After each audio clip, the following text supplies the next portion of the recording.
We were just kind of a pretty normal couple. We'd been together for 4 years.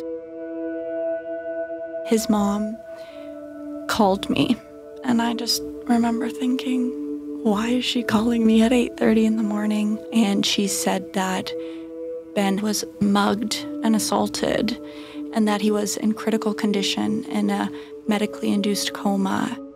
He went into the hospital in February of 2019, and he didn't leave until March of 2023.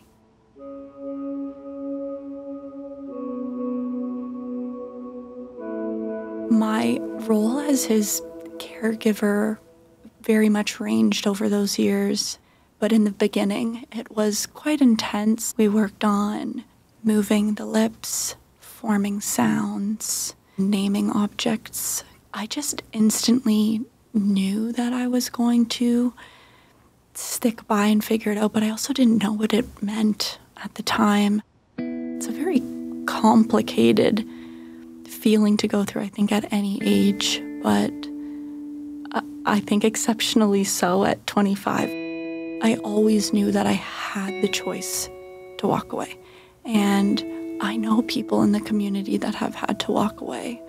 And it's not an easy choice. But for me, I felt like I could do it.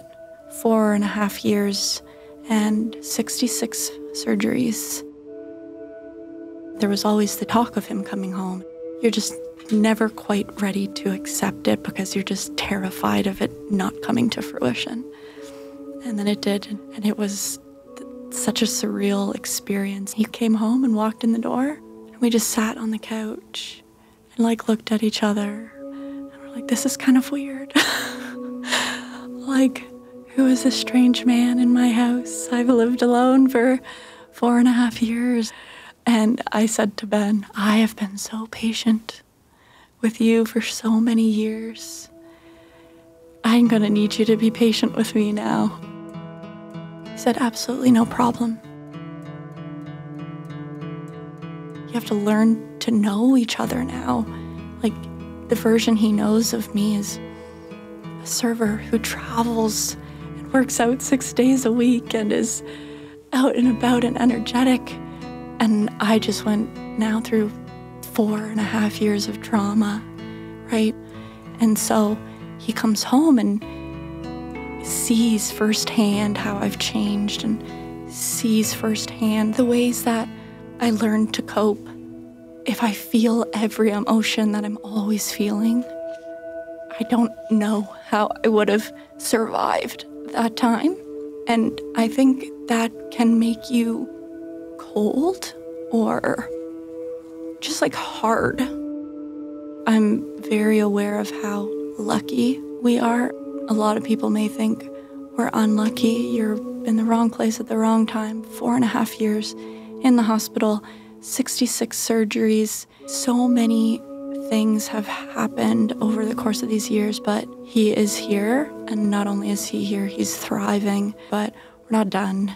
There's still progress to be made. I know that he wants to go back to work, and it's hard for me not to want to sort of step in. I definitely help when I need to, but he doesn't need it, right? And just working on taking off that caregiver hat. I kept my phone on loud for 4.5 years, and now I sleep at night with my phone on silent. And it's those tiny little things that feel so huge. Now is sort of my time to heal.